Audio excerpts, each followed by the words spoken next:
Hello everyone, welcome to Sleepy Classes. तो आज मैं आई हूँ आपके सामने एक बहुत ही इंपॉर्टेंट नोटिफिकेशन की खबर लेकर। दैट इज हरियाणा PCS का जो नोटिफिकेशन है, it has been release today itself. And जो नोटिफिकेशन है उसमें एक इंटरेस्टिंग चीज़ यही है, जो आपको स्लाइड पे फिलहाल विजिबल भी होगा, कि एडवर्टीजमेंट नंबर 11 ऑफ 2023 है ये। बट स्टिल जो HCS की जो एग्जीक्यूटिव ब्रांच है या अदर एलाइड सर्विसेज है, ये 2022 की है।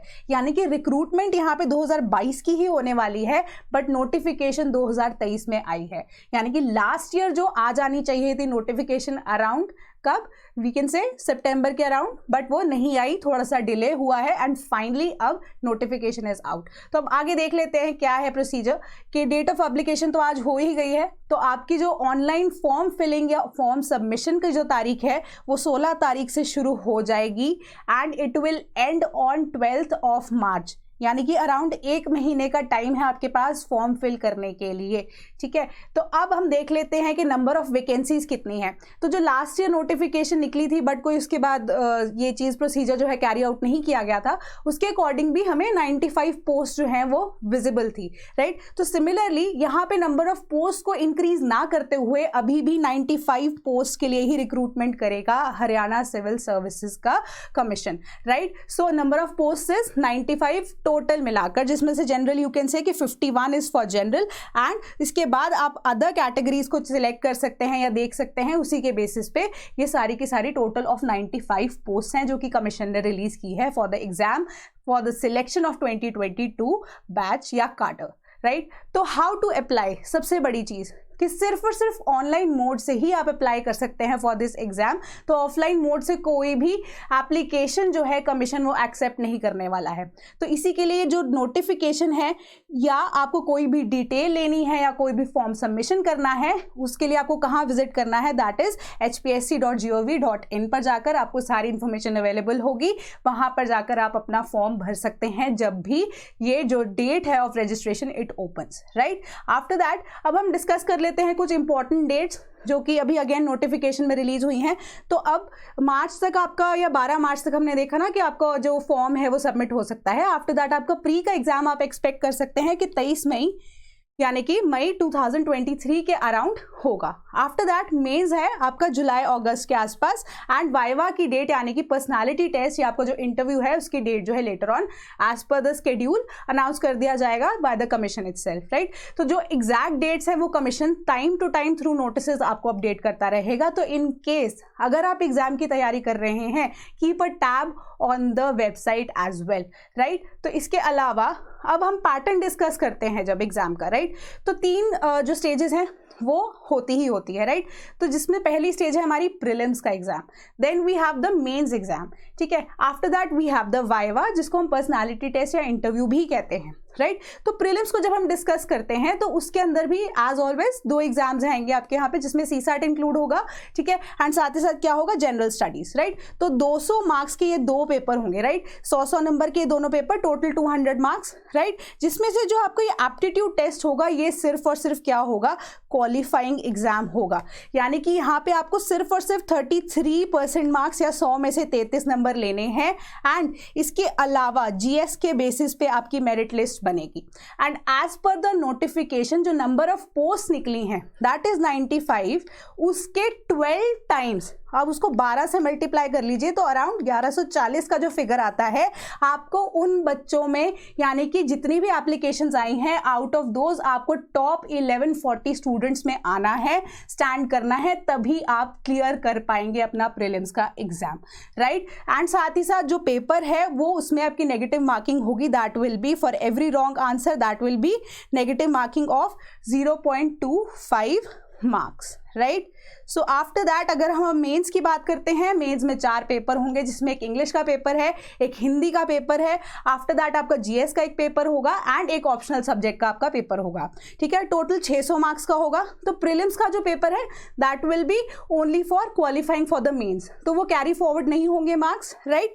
बट मेंस की जब हम एग्जाम की बात करते हैं 600 नंबर का ये आपका पेपर रहेगा मेंस का। इसके अलावा पर्सनैलिटी टेस्ट की जब हम बात करते हैं 75 मार्क्स का ये रहेगा, राइट। तो टोटल 675 मार्क्स के बेसिस पे आपकी रैंकिंग जो है वो रिलीज की जाएंगी, राइट। तो सबसे पहला पेपर होगा आपका इंग्लिश का, ठीक है, फिर हिंदी का पेपर है आपका, वो भी 100 नंबर का है, ठीक है।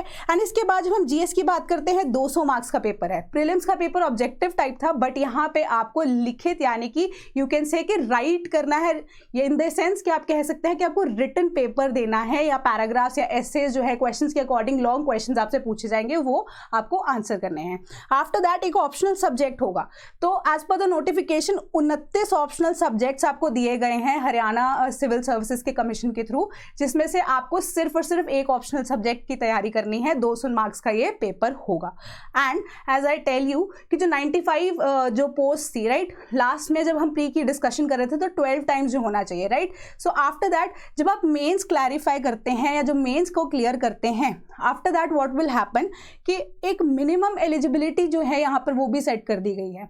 दैट इज कि आपको एटलीस्ट इंग्लिश और हिंदी पेपर दोनों में ईच, यानी कि इंग्लिश में भी और हिंदी में भी एटलीस्ट 33% मार्क्स लेकर आने हैं। यानी कि 100 में से 33 नंबर आपको इंग्लिश में से भी लेने हैं, 100 में से 33 नंबर आपको हिंदी में भी लेने हैं, एंड आपको टोटल एग्रीगेट मार्क्स यानी कि आपकी टोटल परसेंटेज 600 में से एटलीस्ट 45% जो है वो स्टैंड करनी चाहिए।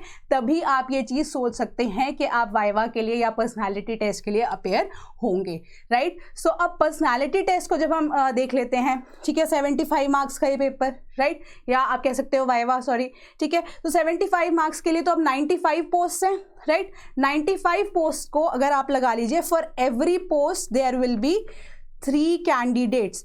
तो यहाँ पे आप लगा लीजिए कि हमारे पास 285 जो है, यानी कि 1140 में से आपको टॉप 285 स्टूडेंट्स में से अगेन स्टैंड आउट करना है, एटलीस्ट क्या करने के लिए कि आप पर्सनालिटी टेस्ट दे सकें। आफ्टर दैट आपकी सिलेक्शन होगी या नहीं वो तो कमीशन के ऊपर ही डिपेंड करेगा, but as per the notification this is all what is stated in this notification itself. तो अब हम एज लिमिट्स डिस्कस कर लेते हैं।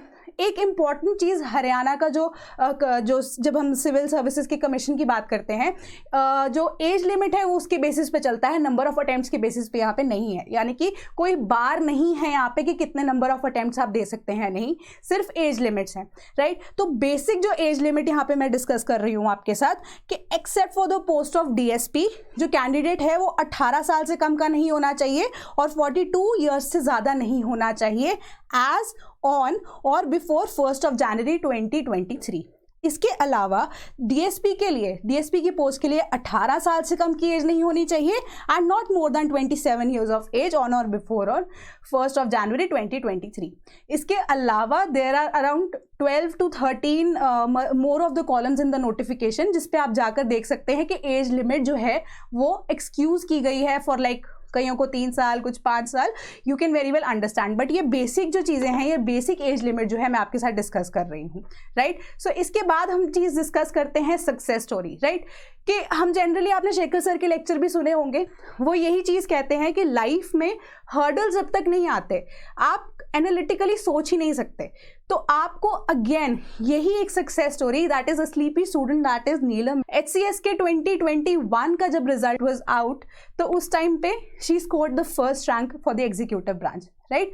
And she is a mother of 2 kids, 8 साल से तैयारी कर रही थी। तो इतने हर्डल्स के बाद, इतने चैलेंजेस को फेस करने के बाद, if she can do it, you can do it too, right. तो एनालिटिकल थिंकिंग को हमने अपनी बढ़ाना है, हर्डल से भागना नहीं है, तैयारी से भागना नहीं है। एटलीस्ट आप अगर पेपर नहीं भी क्लियर कर पाए तो एक एक्सपीरियंस आपके साथ आगे चलता रहेगा जो आपको और भी बेटर ह्यूमन बीइंग बना सकता है, राइट। तो कुछ और वीडियोस भी लेकर आएंगे regarding the exam pattern and the syllabus and the book list. Till then, thank you so much.